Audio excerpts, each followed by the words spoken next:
Yes, this is orienteering, but perhaps not as you know it. This is trail orienteering, normally known as Trail-O. It's designed for those who find it hard to move through rough terrain, and it's open to everyone. Physically challenged and able-bodied athletes compete on level terms, and as long as the area's got wheelchair-friendly routes and interesting terrain, it is perfect for Trail-O. There are two kinds of competition called Prio and Tempo. In Prio, you're given a standard orienteering map at a large scale with a course marked on it. Out in the terrain, you've got to keep to the tracks and paths, and at each control there are between 1 and 5 kites placed in the terrain. Let's look at the first control on this course. There are 4 kites here. We labelled them A to D from the left, and we're at decision point for control number 1. You can go anywhere along the path, looking at the area from all possible angles. You have to decide which kite, if any, is at the point marked by the centre of the circle on the map.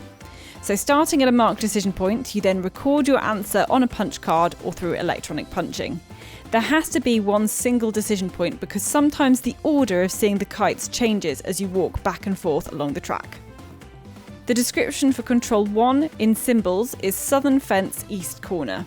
On the map we can see there are 2 fence corners, and the left one is the southernmost, which is also at the centre of the circle.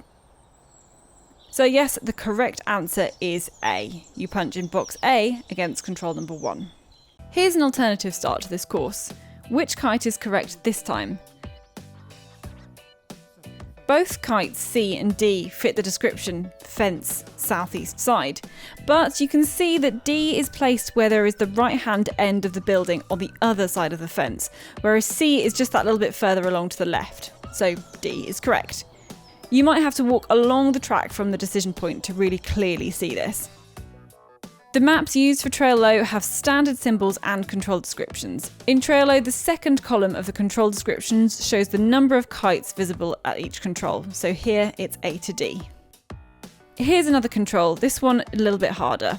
So we've got 5 kites, A to E, and the circle is beside a thicket. Which kite is correct?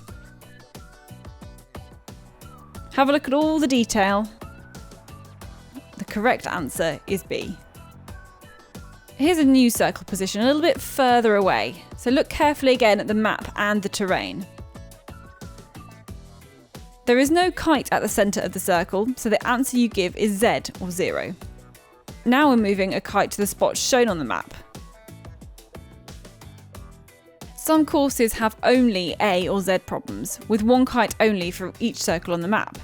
So let's look at 2 examples. Are the answers here A, the kite's in the right place, or Z, it's not? First up, control 13. So we're looking up from the path southwest of the control. The circle is at the tower east corner. Is that where the kite is? No, the kite's on the south corner, so this is a Z. Here's where the kite should have been for the answer to be A. Next up, control 14, a reentrant, a small valley. So if you look at the map, there is a distinctive tree, a control circle, the green thicket, all in the reentrant. Now look at where the kite is. Is it in exactly the right place? So if you see, this kite is right beside the thicket. It's in the right reentrant, but it should really be a little bit closer to the tree. So this is another Z. We're now moving the kite to the place shown by the circle. In this competition, there were 25 controls and 10 of the answers were Z. All of the other kites were correctly placed, so they were answer A. I was diagnosed with Parkinson's in 2010. I can't really run in footo anymore, and it allows me to continue doing the sport that I love. It's a problem solving, interpreting the map and looking at the terrain and putting the 2 together. Colin is an experienced Trail-O competitor now, so here he and Ian are tackling a harder task at Newlands Corner.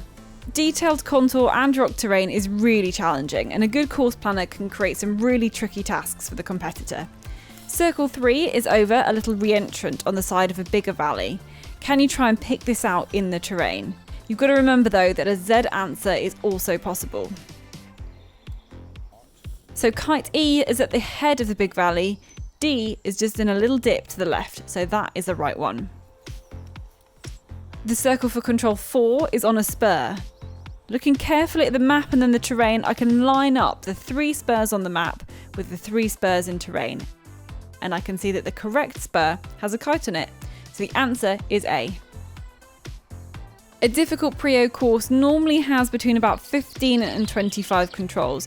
There is a generous overall time limit for completing the course, and the results are decided by the number of correct answers. A Prio course also includes a timed control, which the competitors visit in turn. Here, there are 3 tasks in quick succession and they're timed. There is a time penalty as well of 60 seconds per mistake. This decides the winner if there's a tie on the first section.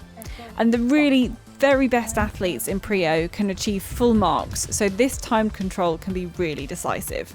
And as you might expect, at the end of the course, there is always plenty to discuss.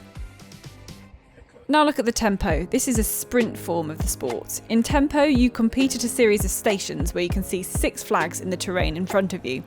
You're given a set of 4 small map sections which are orientated to the direction in which you're looking. There are 4 tasks and there are 6 kites.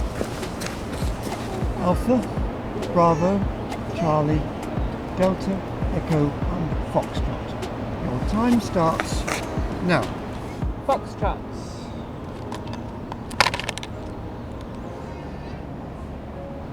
Delta.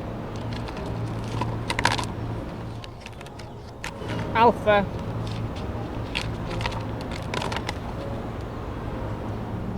Bravo. Okay, well done. Here the first 3 answers were correct, but not the last one. It isn't B, it's actually Z. The circle on the map, see here, is much closer to the building than the kite is. This is where the kite should have been placed to be at the centre of the circle. This form of trail low is very challenging, especially at elite level where the margins can be really small. I represented Great Britain at the 2022 World Trailer Championships in Poland. It was an amazing experience being part of the team, able to gain people's wisdom, not just from Great Britain, but from places around the world, and to compete on some high-level competition, even managing to make my first tempo final, which I think was definitely the highlight of the trip. I think my favourite thing about trail orienteering is the added difficulty that comes with it. Often with foot orienteering you can be in the general area of the control and see it from a long way away before running to it, whereas with this you have to stay on the path and you have to decide from often a long distance whether the control is actually in the right place. Here's a tempo station in a different kind of terrain. There are again 4 tasks, and again there are 6 flags, and they are Alpha, Bravo, Charlie, Delta, Echo and Foxtrot, and your time starts now. Delta.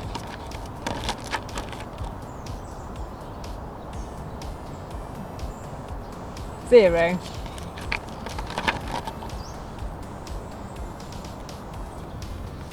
Alpha.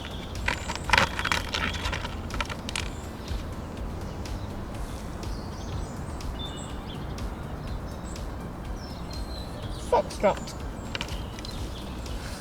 Okay, that was 33. Let's look then at 2 of these tasks. The second one, answer is Z, that's correct. The circle is at the path end, close to the road, but the flag is on the path bend.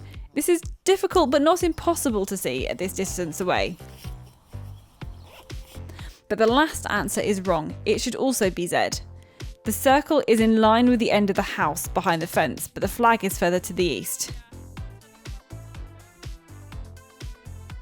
In a tempo competition, there is a 30-second penalty for every mistake made, and the winner, the person with the shortest total time, including those added penalties. Recently, an online version of tempo has become really popular worldwide. It uses all sorts of urban and wild terrain, and it is great training for tempo itself. It's also free. In the UK, there's an annual Trail Low League with events across the country, and there are Trail Low events suitable for all as part of the JK Festival every Easter. For more information on how, when and where you can try Trail Low, go to the Trail Low mini site on the British Orienteering website and the Facebook site British Trail Orienteering.